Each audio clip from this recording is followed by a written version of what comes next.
All right, so let's talk a little bit about routing and signal flow inside of Cubase. And I jumped ahead a little bit now in the course and just wrote a quick part here. So just a quick little orchestral thing that is about 15 seconds long. And we can take a listen to that.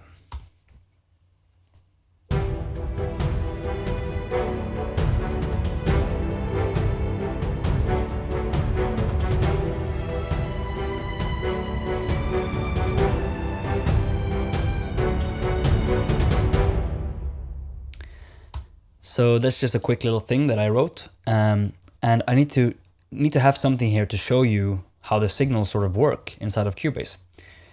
So just a quick note about what these are. Like here's the sequencer, right? So all the MIDI performance and even some audio stuff I can do there, like audio files.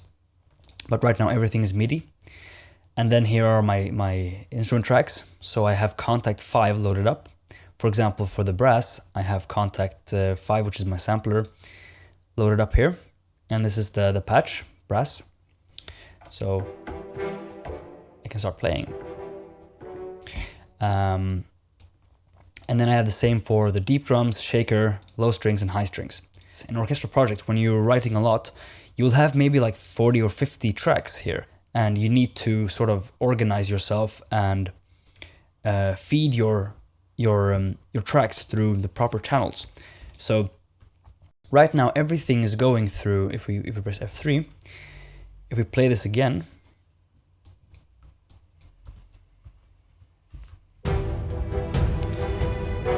right now everything is going through. So here are our tracks, the mix console tracks, and then they are going out through the stereo out. So everything is going through there. They're not really going through anything else. They're just straight to stereo out, and that's our master bus. And a way to keep things sort of more organized is to have group channels or group tracks. And I've already done 3 group tracks here. You can do them by pressing right-clicking here and then hitting Add Group Channel Track. Add, and let's say we want to have woodwinds or something. So there we have something to route our woodwinds into there. But right now we don't have any woodwinds, so removing that.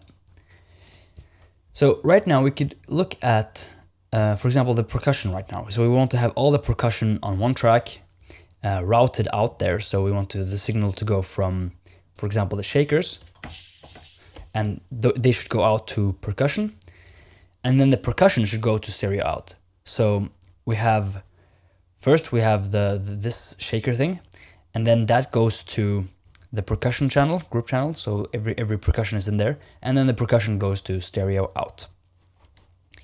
So if we press the shaker here, and we go to the channel settings, we can see that there's stereo out right here, and this is the output. And if we change that to percussion instead,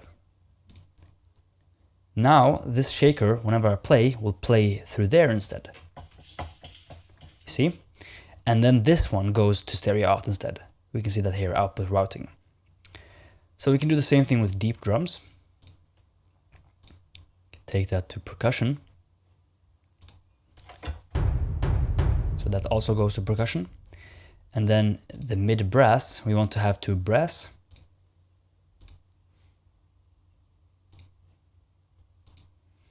Low strings should be strings.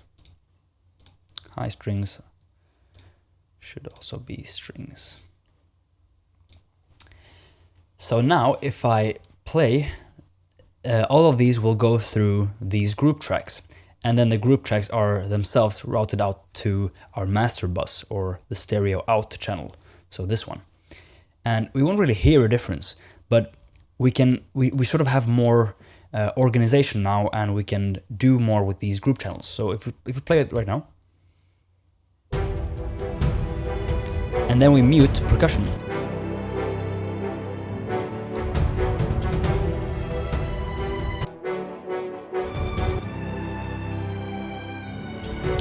So you see, we have a lot more control over our tracks, and we can start like adding on some effects on these and changing the levels and the volumes of the entire group channel, and then that will affect all these things in here. So if we have like, let's say we have 15 percussion and they go through this group channel and we lower them, then all those 15 will lower together.